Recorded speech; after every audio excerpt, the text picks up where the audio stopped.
नमस्कार दोस्तों, हमारे यूट्यूब चैनल एग्जाम लर्नर में आपका स्वागत है। दोस्तों, आज के इस वीडियो में हम लोग पर्यावरण अध्ययन का चौथा मॉडल पेपर हल करने वाले हैं।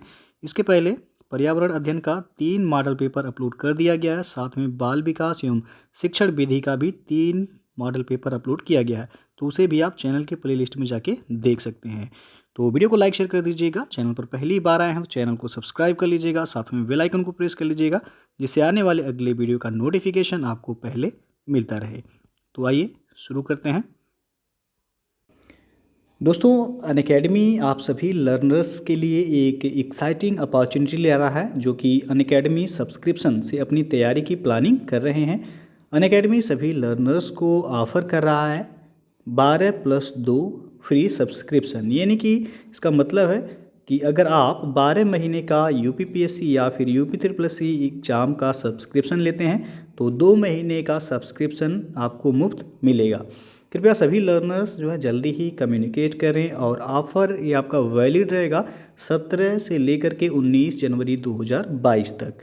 तो नीचे डिस्क्रिप्शन में लिंक दे दिया गया है, वहाँ से जाके आप चेकआउट कर सकते हैं। और यदि आप सब्सक्रिप्शन लेते समय हमारा रेफरल कोड यूज करेंगे एग्जाम लर्नर, जो कि नीचे डिस्क्रिप्शन में लिंक दे दिया गया है, तो आपको 10% का डिस्काउंट भी देखने को मिलेगा। और साथ में जो है अनअकैडमी पर यूपीपीएससी या यूपी ट्रिपल सी एग्ज़ाम की यदि आप प्रिपरेशन कर रहे हैं तो आपके जो भी डाउट्स हैं जो है यहाँ पे आप स्पेशल क्लास जो कि मैराथन है, दिन भर ये आपका चलाया जा रहा है, तो अपने डाउट्स को जो है यहाँ पे आके क्लियर कर सकते हैं। तो नीचे इसका भी लिंक दे दिया गया है, वहाँ पे जाके आप ज्वाइन करके आप जो है अपने डाउट्स को या फिर जो भी आपका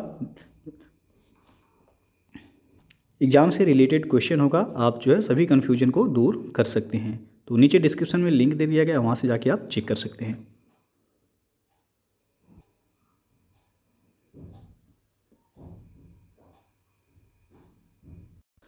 दोस्तों, अनअकैडमी पे जो है यदि आप यूपी लेखपाल एग्ज़ाम की तैयारी करना चाहते हैं तो अनअकैडमी पर उन्नत यूपी लेखपाल 2021 प्रिपरेशन बूस्टर सीरीज जो है शुरू किया गया है। और ये जो है 6 बजे शाम को स्टार्ट किया जाता है, और ये 90 मिनट का सेशन है। तो इससे टेस्ट सीरीज से जो है आप जुड़ सकते हैं। सैटरडे को जो है टेस्ट कराया जाता है, और नीचे डिस्क्रिप्शन में इसका लिंक दे दिया गया है, वहाँ से जाके आप ये जो है इनरोल हो सकते हैं और टेस्ट को ज्वाइन कर सकते हैं। दोस्तों, पहला क्वेश्चन है पर्यावरण का। भारत का दूसरा बड़ा नदी बेसिन कौन सा है? 4 विकल्प है आपके सामने, इसमें बताना है कि कौन सा सही होगा। तो यहाँ जो सही होगा गोदावरी बेसिन, सी विकल्प सही हो जाए। गोदावरी ये दक्षिण भारत की एक प्रमुख नदी है, इसे दक्षिण गंगा कहा जाता है। और गोदावरी बेसिन भारत का दूसरा बड़ा नदी बेसिन है। साथ ही प्रायद्वीपीय नदियों में गोदावरी का अफवाह तंत्र जो है सबसे बड़ा है। तो गोदावरी नदी की यदि लंबाई पूछा जाए 1465 किलोमीटर इसका प्रवाह क्षेत्र है। और दक्षिण की गंगा के नाम से यदि पूछा जाए कौन सी नदी जानी जाती है तो वह कावेरी नदी। दोनों अलग अलग है। दक्षिण की गंगा पूछा जाए तब कावेरी नदी हो जाएगा, और दक्षिण गंगा के नाम से किसे जाना जाता है तो गोदावरी नदी को जाना जाता है, और बूढ़ी गंगा के नाम से भी गोदावरी नदी को जाना जाता है। तो यहाँ पे नदी बेसिन पूछा गया है। भारत का दूसरा बड़ा नदी बेसिन किसका है तो गोदावरी बेसिन है, और सबसे बड़ा नदी बेसिन जो है वह है गंगा ब्रह्मपुत्र का। अगला क्वेश्चन है दक्षिणी गोलार्ध में सबसे बड़ा दिन होता है, तो वह होता है 22 दिसंबर को। बी ऑप्शन यहाँ पे सही हो जाएगा। और अगला जो प्रश्न है भारत के संविधान में सम्मिलित समवर्ती सूची किस देश की देन है, तो यह ऑस्ट्रेलिया की देन है। बी ऑप्शन यहाँ पे सही हो जाएगा। भारत के संविधान में समवर्ती सूची को ऑस्ट्रेलिया के संविधान से लिया गया है, और इस सूची में ऐसे विषय शामिल हैं जिन पर केंद्र एवं राज्य दोनों को कानून बनाने का अधिकार है, और दोनों द्वारा निर्मित कानूनों में टकराव की स्थिति में केंद्र द्वारा निर्मित कानून ही मान्य होगा, और इसे 7वीं अनुसूची में शामिल किया गया है। सोवियत संघ से मौलिक कर्तव्य लिया गया है, आपको पता होगा। और मौलिक अधिकार पूछा जाए तो यूएसए के संविधान से लिया गया है। अगला जो प्रश्न है भारत शासन द्वारा राजकीय चिन्ह कब से अंगीकृत यानी कि एडॉप्ट किया गया था, तो यहाँ पे 4 ऑप्शन है, आपको बताना है कौन सा सही हो जाएगा। डी विकल्प सही हो जाएगा 26 जनवरी 1950 को। भारत शासन द्वारा राजकीय चिन्ह को 26 जनवरी 1950 को अंगीकृत यानी कि एडॉप्ट किया गया था। यह सारनाथ स्थित अशोक के सिंह स्तंभ के शीर्ष से जो है यानी कि इसकी शीर्ष की अनुकृति है यह। अगला जो क्वेश्चन है, राष्ट्रपति लोकसभा को कब भंग कर सकते हैं? तो यहाँ पे जो सही होगा सी ऑप्शन, केंद्रीय मंत्रिमंडल की अनुशंसा पर। संविधान में देखा जाए तो अनुच्छेद 85(2) के अनुसार राष्ट्रपति लोकसभा भंग कर सकता है, किंतु राष्ट्रपति की यह शक्ति अनुच्छेद 74(1) के अधीन है, अर्थात वह ऐसा केंद्रीय मंत्रिमंडल की अनुशंसा पर ही कर सकता है। और अगला जो प्रश्न है, भारत के CAG यानी कि नियंत्रक एवं महालेखा परीक्षक कार्य करते हैं? तो ये कार्य करते हैं लोक वित्त संरक्षक के रूप में। बी ऑप्शन यहाँ पे सही हो जाएगा। और संविधान सभा में जो है डॉक्टर अंबेडकर ने कहा था कि नियंत्रक और महालेखा परीक्षक ये भारत के संविधान के अधीन सर्वाधिक महत्व का अधिकारी होगा और वह सार्वजनिक धन का संरक्षक होगा, और उसका यह कर्तव्य होगा कि वह यह देखे कि भारत की या किसी राज्य की संचित निधि में से समुचित विधानमंडल के प्राधिकार के बिना एक पैसा भी खर्च नहीं किया जाए। आप कमेंट बॉक्स में कमेंट करके बताइएगा वर्तमान में CAG कौन है भारत के। अगला जो क्वेश्चन है, भारत के मुख्य चुनाव आयुक्त को नियुक्त किया जाता है? तो इसका सही आंसर हो जाएगा सी ऑप्शन, राष्ट्रपति के द्वारा। भारतीय संविधान के अनुच्छेद 324(2) के अनुसार भारत के निर्वाचन आयोग के मुख्य चुनाव आयुक्त तथा अन्य चुनाव आयुक्तों की नियुक्ति संसद द्वारा बनाई गई विधि के अधीन राष्ट्रपति द्वारा की जाती है। और आप जो है कमेंट में ये भी बताइएगा कि वर्तमान में भारत के मुख्य चुनाव आयुक्त कौन हैं। अगला क्वेश्चन है, पंचायती राज से संबंधित निम्नलिखित कथनों में से कौन सा सही नहीं है? तो यहाँ पे जो सही हो जाएगा बी ऑप्शन, दिया गया 73वां संशोधन 15 अगस्त 1993 से प्रभावी हुआ। तो ये आपका जो है सही नहीं है, बी ऑप्शन यहाँ पे। भारत में पंचायत व्यवस्था ग्रामीण जीवन का युगों से एक अभिन्न अंग रही है, और 73वें संविधान संशोधन अधिनियम जो कि 24 अप्रैल 1993 से यह प्रभावी हुआ था। कब? तो 24 अप्रैल 1993 से यह प्रभावी हुआ था। इसके द्वारा संवैधानिक दर्जा इसे प्रदान किया गया है। तो यहाँ पे 15 अगस्त 1993 दिया गया, तो ये आपका सही नहीं है।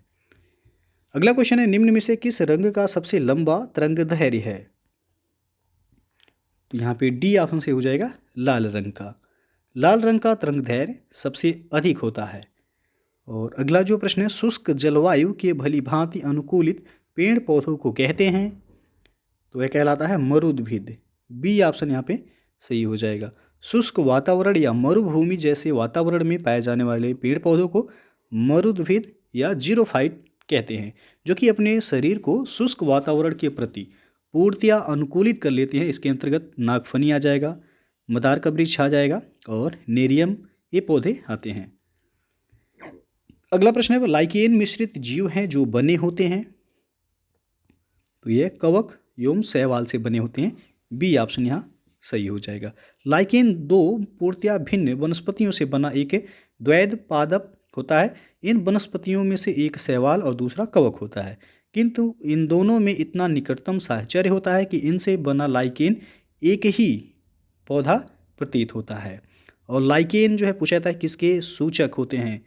तो ये वायु प्रदूषक के सूचक होते हैं। अगला जो प्रश्न, एक बीज के अंकुरण के लिए निम्नलिखित में से कौन सी 3 परिस्थितियां सर्वाधिक महत्वपूर्ण हैं? तो यहाँ पे जो सही होगा बी ऑप्शन, पानी, उचित तापमान और ऑक्सीजन। बीजांकुरण के लिए पानी हो गया, उचित तापमान तथा ऑक्सीजन सर्वाधिक महत्वपूर्ण है, जबकि सूर्य का प्रकाश आवश्यक नहीं है। पौधों में बीजांकुरण 2 प्रकार का जो है भूमप्यूरिक और अधोभूमिक होता है। तो यहाँ पे सर्वाधिक महत्वपूर्ण पूछा गया परिस्थितियाँ कौन सी होंगी? तो पानी, उचित तापमान और ऑक्सीजन। अगला प्रश्न है, अदरक तना है जड़ नहीं क्योंकि? तो यहाँ पे बी ऑप्शन सही होगा, इसमें नोड और इंटरनोड होते हैं।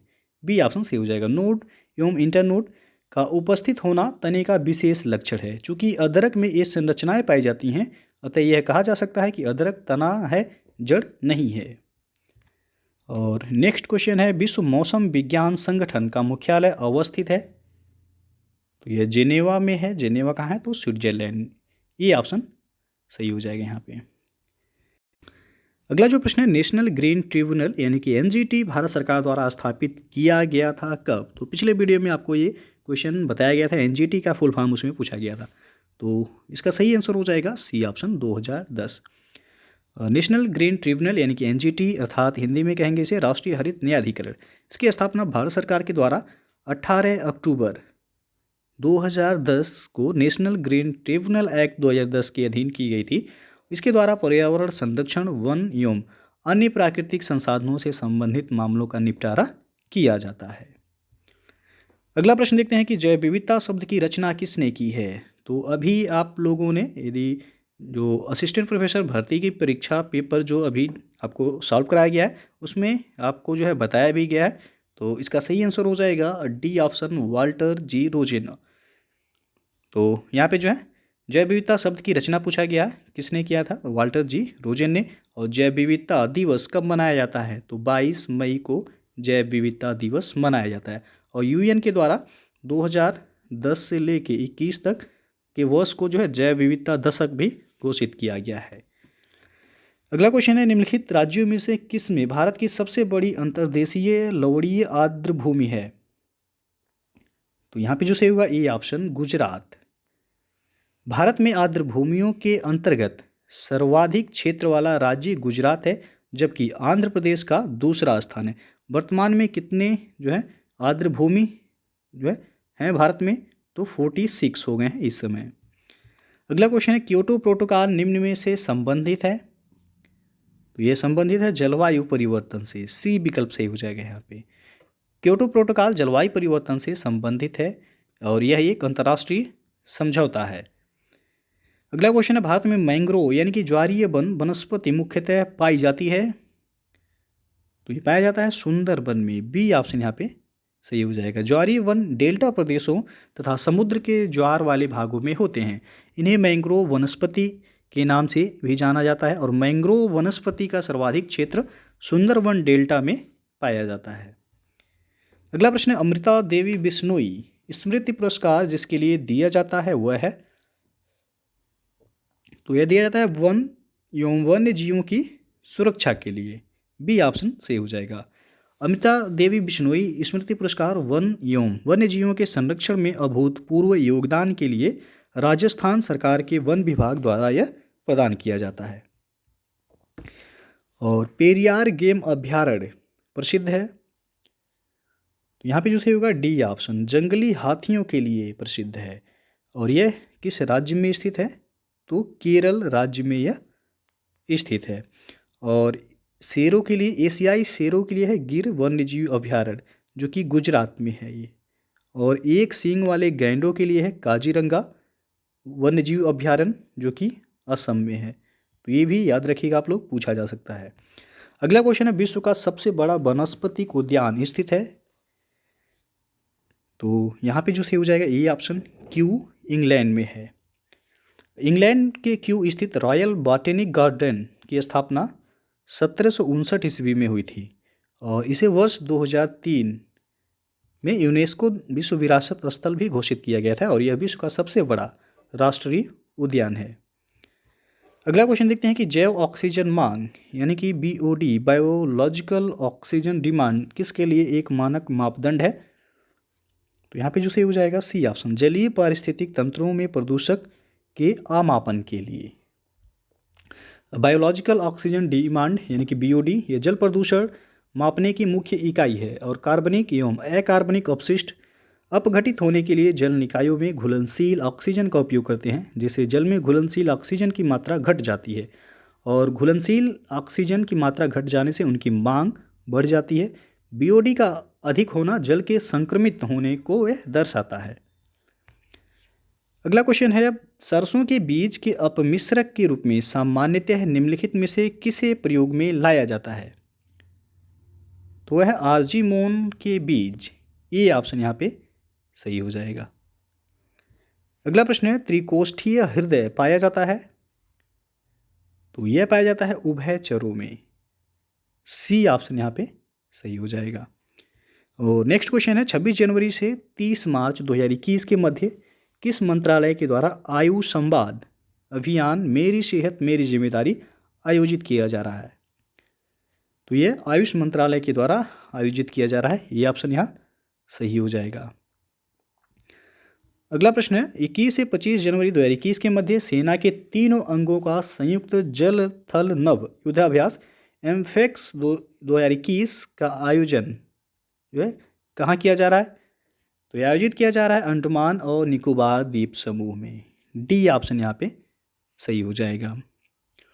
अगला प्रश्न है 24 जनवरी 2021 को किस राज्य में राष्ट्रीय बालिका दिवस पर बेटी बचाओ और बेटी पढ़ाओ योजना के अंतर्गत पंख अभियान शुरू किया गया है? तो ये शुरू किया गया मध्य प्रदेश में। ये ऑप्शन यहाँ पे सही हो जाएगा। 24 जनवरी 2021 को मध्य प्रदेश के मुख्यमंत्री शिवराज सिंह चौहान के द्वारा राष्ट्रीय बालिका दिवस के अवसर पर बेटी बचाओ बेटी पढ़ाओ योजना के अंतर्गत पंख अभियान की शुरुआत किया गया है।